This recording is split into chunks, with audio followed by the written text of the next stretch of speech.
বাড়িতে কাঁচা আম দিয়ে যদি এইভাবে লোভনীয় আচারটাকে বানিয়ে সারা বছরে স্টোর করা যায় তাহলে কেমন হয় বলুন তো। বাড়ির ছোট বড় সবার খুব পছন্দের এবং সবাই খুব ভালোবাসবে। নমস্কার, আমি পম্পাস ফ্যামিলি থেকে চলে এসেছি আজ আর একটি সুন্দর রেসিপি নিয়ে আপনাদের সামনে। আর আমার পম্পাস ফ্যামিলিতে জানাই আপনাদেরকে সবাইকে ওয়েলকাম।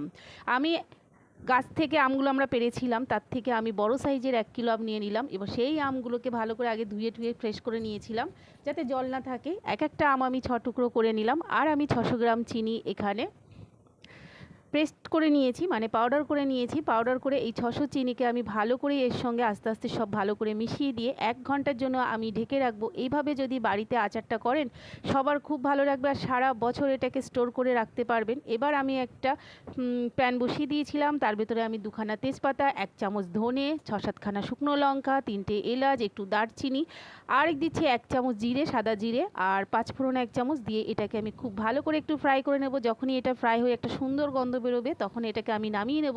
খুব কড়া করে ভাজলে ভাজাটা তেতো হয়ে যাবে, তাই অল্প করে একটু ভেজে নিতে হবে। এই যে বেশ ভাজাটা হয়ে গেছে ব্রাউন ব্রাউন, এবার ওটাকে আমি পেস্ট করে নেব, ওটা মশলাটাকে। আর এদিকে আমি আমটাকে যে 1 ঘন্টা ঢেকে রেখেছিলাম, চিনির শিরাটা পুরো গলে গেছে। এই যে কি সুন্দর শিরাটা গলে গেছে। আর ওদিকে আমি একটা কড়াই বসিয়ে দিয়েছিলাম, তার ভেতরে আমি সমস্ত আমগুলোকে ঢেলে দিচ্ছি এবং ভেতরে যে চিনিগুলো ছিল সেগুলোকে এর মধ্যে আমি দিয়ে দিচ্ছি।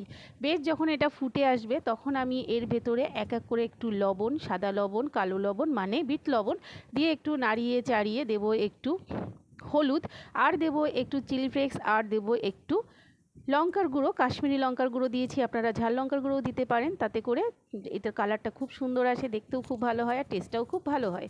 এবার এটা আস্তে আস্তে ফুটুক। আর যদি আপনাদের ভালো লাগে তাহলে আমার চ্যানেলটিকে লাইক, কমেন্ট, সাবস্ক্রাইব, শেয়ার করবেন। কেমন হয়েছে সেটাও জানাবেন এবং কে কোথা থেকে দেখছেন সেটাও জানাবেন। আর এটাকে একদম ডিম আঁচে করতে হবে। এবার আমি যে মশলাটাকে ভেজে রেখে রোস্ট করে করে আমি এটাকে পাউডার বানিয়ে রেখেছিলাম, সেই সমস্ত মশলাটা আমি এর ভেতরে দিয়ে গ্যাসটাকে একদম কমিয়ে অল্প আছে মাঝে মাঝে একটু করে নাড়িয়ে দিতে হবে যাতে নিচে না লেগে যায়। এবার বেশ চিনির শিরাটা যখন কমপ্লিটলি হয়ে বেশ আঠা আঠা হয়ে যাবে তখন আমি এটাকে নামিয়ে নেব। এই যে আচারটা আমার পুরোপুরি কমপ্লিট হয়ে গেছে। আর আমি এইভাবে যদি আপনারা বাড়িতে করেন তাহলে খুব ভালো লাগবে। আর আমি টেবিল চামচের 1 চামচ আমি ভিনেগার দিয়ে দিলাম গ্যাসটাকে অফ করে। এতে আচারটাকে খুব ভালো হয় এবং সারা বছরই স্টোর করে রাখা যায়। এই যে আমার আচারটা ঠান্ডা হলেই আমি এটাকে একটা শিশির, কাচের শিশির মধ্যে রাখবো যাতে সারা বছর এটাকে ভালো রাখা যায়, রোদে দেওয়ারও কোনো ঝামেলা নেই। এই যে সম্পূর্ণ আচারটা কমপ্লিট। তাহলে কেমন হলো অবশ্যই আমাকে জানাবেন।